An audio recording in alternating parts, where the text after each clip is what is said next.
On a tous un peu le sentiment, non? Que depuis une dizaine d'années, quelque chose a basculé. Pas juste sur le plan technologique, là. Je parle d'un changement dans nos valeurs sociales. Puis plus précisément, dans notre rapport à la vérité.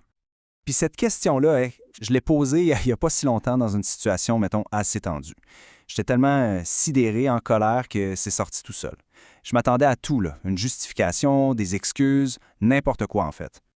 Mais la réponse que j'ai eue, waouh! Un regard froid, un grand sourire de charmeur, puis juste ces mots, j'en ai aucune. Aucune conscience. C'est cette froideur-là, cette absence totale de scrupules qui m'a vraiment frappé. C'est de là qu'est partie l'idée de cette analyse. OK. Section 1. Une confession choquante. Quand l'effronterie devient la réponse. C'est que cette anecdote-là, elle est révélatrice d'une nouvelle réalité qui est franchement assez troublante. On n'est plus juste dans le mensonge. On est dans le mensonge assumé, sans aucune, mais aucune gêne.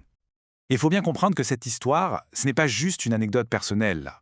C'est vraiment le symptôme de quelque chose de beaucoup plus large. C'est une vraie transformation de notre rapport collectif au mensonge. Alors, on arrive au deuxième point. Mentir hier et aujourd'hui. La mort d'un pacte social. C'est vraiment ça le cœur du sujet. Comment est-ce que la nature même du mensonge a pu changer si radicalement en à peine une génération? Avant, on avait comme un pacte social non dit autour de la vérité.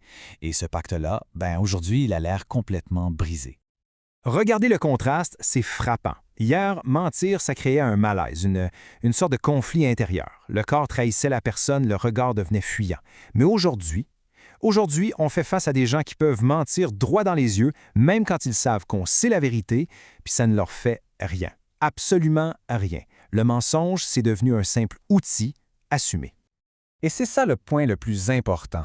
C'est pas tant que les gens mentent plus qu'avant, au fond. Le vrai problème, c'est qu'on ne fait même plus semblant de respecter la vérité comme une valeur commune. C'est comme si le cynisme s'était démocratisé.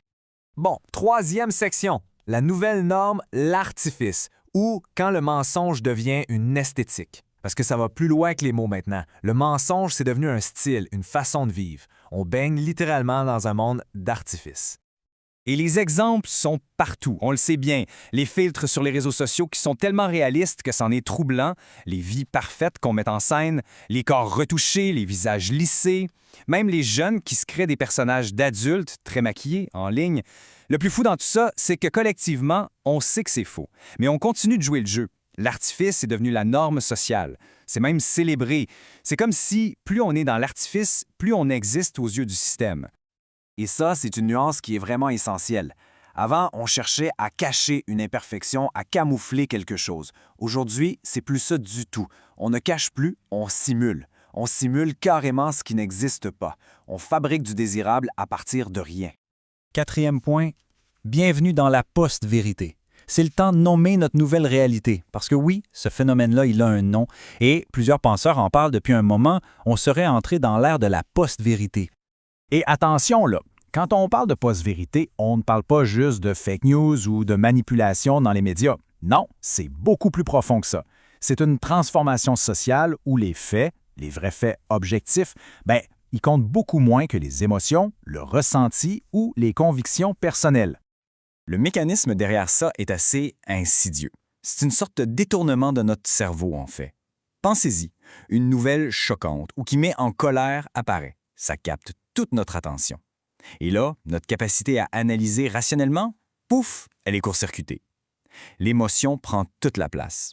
Et si l'info colle avec ce qu'on ressent déjà ou avec notre identité, on l'accepte. La colère, la peur, ces émotions-là sont tellement fortes qu'elles bypassent complètement notre esprit critique. Et le résultat, c'est ça. La question qu'on se pose, c'est plus « est-ce que c'est vrai ?» C'est devenu « est-ce que ça confirme ce que mon groupe pense ?»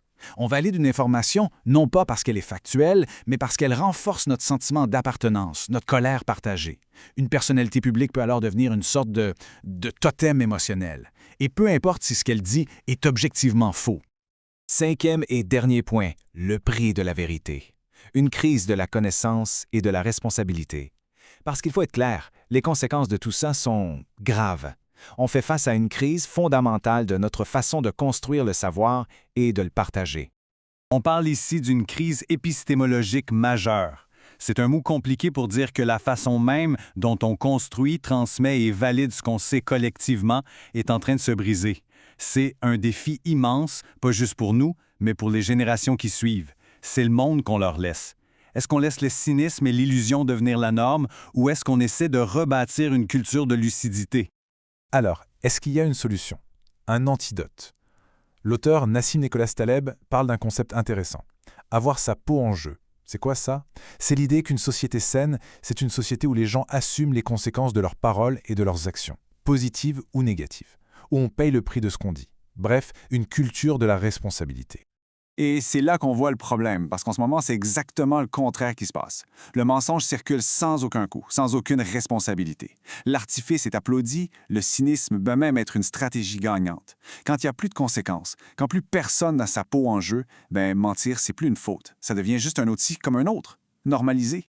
Alors, pour finir, je laisse une question en suspens. Une invitation à réfléchir.